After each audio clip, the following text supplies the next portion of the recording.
శ్రీవారి ప్రసాదంలో కల్తీ నెయ్యి వ్యవహారం వైసీపీని కుదిపేస్తోంది. అసలే ఓటమి భారం ఒకవైపు, మరోవైపు కీలక నేతల వలసలతో కుంగిపోతున్న ఆ పార్టీ తిరుమల వ్యవహారంలో తనని తాను డిఫెండ్ చేసుకోవడానికి నానా పాట్లు పడుతోంది. దానిపై 2 సార్లు మీడియా ముందుకు వచ్చిన మాజీ సీఎం జగన్ తాను క్రిస్టియన్ అని ఒప్పుకున్నారు. తిరుమలకి వస్తానని ప్రకటించిన ఆయన డిక్లరేషన్ ఇవ్వడానికి ఇష్టపడక ఏమో కారణాలు చెప్పి ఆ యాత్రని క్యాన్సిల్ చేసుకున్నారు. ఆ సందర్భంగా రాష్ట్ర వ్యాప్తంగా వైసీపీ శ్రేణులు ఆలయాల్లో పూజలు చేయాలని పిలుపునిచ్చారు. అయితే ఆయనకి వీర విధేయులే దాన్ని పాటించకపోవడంపై పార్టీ శ్రేణులు ఆశ్చర్యం వ్యక్తం చేస్తున్నాయి.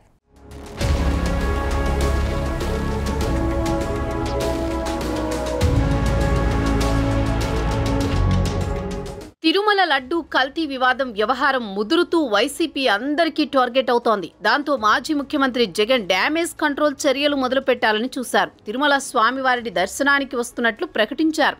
ముఖ్యమంత్రిగా ఉన్నప్పుడు కొండ మీదకొస్తే ఆయన్ను అధికారులు ఎవరూ డిక్లరేషన్ కోరలేదు. అప్పట్లో హిందూ సంఘాలు, టీడీపీ, బీజేపీ, జనసేన నేతలు చేసిన డిమాండ్లు ఎవ్వరూ పట్టించుకోలేదు.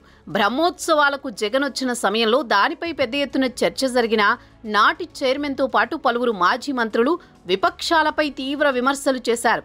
అయితే ఈసారి డిక్లరేషన్ సమర్పించిన తర్వాతే దర్శనం చేసుకోవాలన్న డిమాండ్ గట్టిగా వినిపించింది. దాంతో జగన్ తిరుమల యాత్రకు తనకు అనుమతి లేదని నోటీసులు ఇచ్చారని, ఇంకేవేవో కారణాలు చెప్పి యాత్రను క్యాన్సిల్ చేసుకున్నారు. అయితే వివిధ వర్గాల నుంచి పెరుగుతున్న ఒత్తిడితో తమ మతం గురించి ప్రస్తావించారు. గతంలో తాను హిందువునే అని చెప్పుకున్న జగన్ ఇప్పుడు 4 గోడల మధ్య తాను బైబిల్ చదువుతానని ఒప్పుకున్నారు.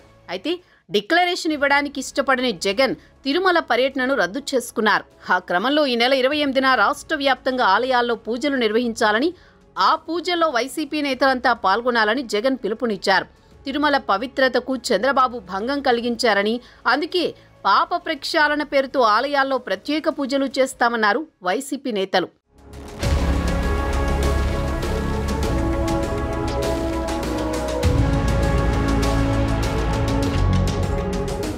వైసీపీలో జగన్ మనసెరిగి పనిచేసే నాయకులు చాలా మందే ఉన్నారు. అధికారంలో ఉన్నప్పుడు జగన్ చూసి రమ్మంటే కాల్చి వచ్చే వీర విధేయులకు కొద ఉండేది కాదు. గుడివాడ మాజీ ఎమ్మెల్యే కొడాలి నాని అలాంటి వారిలో ముందుండేవారు. మొన్నటి ఎన్నికల్లో చంద్రబాబు నాయుడు ఓడిపోతున్నారని, ఒకవేళ గెలిస్తే బూట్లు తుడుస్తూ ఆయన కాళ్ల దగ్గర పడుంటానని భీభత్సమైన ఛాలెంజ్ చేశారు. అయితే ఫలితాల తర్వాత గుడివాడ ప్రజలకే పెద్దగా కనిపించడం మానేశారు. తాజాగా వైసీపీ జిల్లా సమీక్ష సమావేశానికి హాజరైన కొడాలి నాని సిట్ విచారణను తప్పుపడుతూ చంద్రబాబు, లోకేష్లపై విమర్శలు గుప్పించారు. జగన్ కోసమే పుట్టినట్లు ఉంటుంది కొడాలి నాని వ్యవహార తీరు. ఎప్పుడూ బొట్టు పెట్టుకుని మెడనిండా రుద్రాక్షలతో కనిపించే ఆయన జగన్ పిలుపు మేరకు ఎక్కడా పూజలు చేయలేదు, ఏ ఆలయాన్ని సందర్శించలేదు.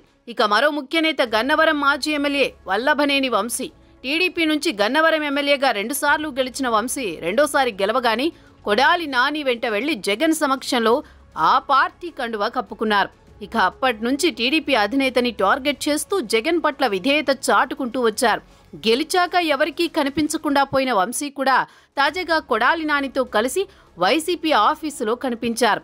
ఆయన కూడా ఎక్కడా పూజలు నిర్వహించిన దాఖలాలు కనిపించకపోవడంతో వైసీపీ శ్రేణులు ఆశ్చర్యం వ్యక్తం చేస్తున్నాయి.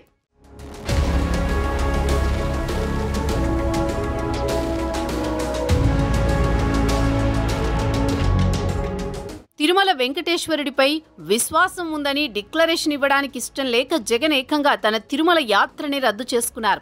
పాప ప్రక్షాళన పూజలకు తిరుమల వెళ్తానన్న ఆయనే దాన్ని క్యాన్సిల్ చేసుకోవడంతో కొడాలి నాని, వల్లభనేని వంశీ కూడా దాన్ని లైట్ తీసుకున్నారన్న అభిప్రాయం వ్యక్తమవుతోంది. తన తిరుమల యాత్ర రద్దయినా రాష్ట్ర వ్యాప్తంగా వైసీపీ నేతలు ఆలయాల్లో పూజలు చేయాలని జగన్ సూచించారు. దాంతో రాష్ట్రంలోని పలు ప్రాంతాల్లో వైసీపీ నేతలు ఆలయాల్లో హడావుడి చేశారు.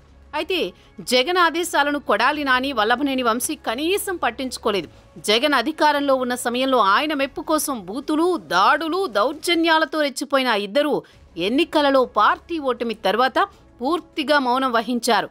ఎంతో అత్యవసరమైతే తప్ప అసలు రాష్ట్రంలోనే కనిపించడం లేదు. తాజాగా తాడేపల్లిలో జగన్ ఆధ్వర్యంలో జరిగిన పార్టీ రివ్యూ మీటింగ్కు వారిద్దరూ హాజరయ్యారు. ఆ సమావేశం తర్వాత కొడాలి నాని మీడియాతో మాట్లాడినా ఆయన మాటల్లో మునుపటి ఫైర్ కనిపించలేదు. తెలుగుదేశం చంద్రబాబుపై విమర్శలు చేయాలి కనుక చేస్తున్నా అన్నట్లు మాట్లాడి మమ అనిపించారు. వల్లభనేని వంశీ అయితే మీడియా ముందు నోరెత్తే ధైర్యం కూడా చేయలేదు. పక్కనున్న మాజీ మంత్రులు నానీలు ఇద్దరు మాట్లాడమని అడిగినా నో అనేశారు. తప్పక వచ్చినట్లు తాడేపల్లి నుంచి డైరెక్ట్ గా హైదరాబాద్ వెళ్లిపోయారు. కనీసం సొంత నియోజకవర్గం గన్నవరం వైపు కన్నెత్తి కూడా చూడలేదు. ఓటమి తర్వాత సొంత నియోజకవర్గాల్లో క్యాడర్ని గాలికి వదిలేసిన ఆ ఇద్దరు ఇప్పుడు జగన్ విషయంలో కూడా డోంట్ కేర్ అన్నట్లు వ్యవహరిస్తున్నారు. అదే ఇప్పుడు కృష్ణా జిల్లా పాలిటిక్స్ లో హాట్ టాపిక్ గా మారింది.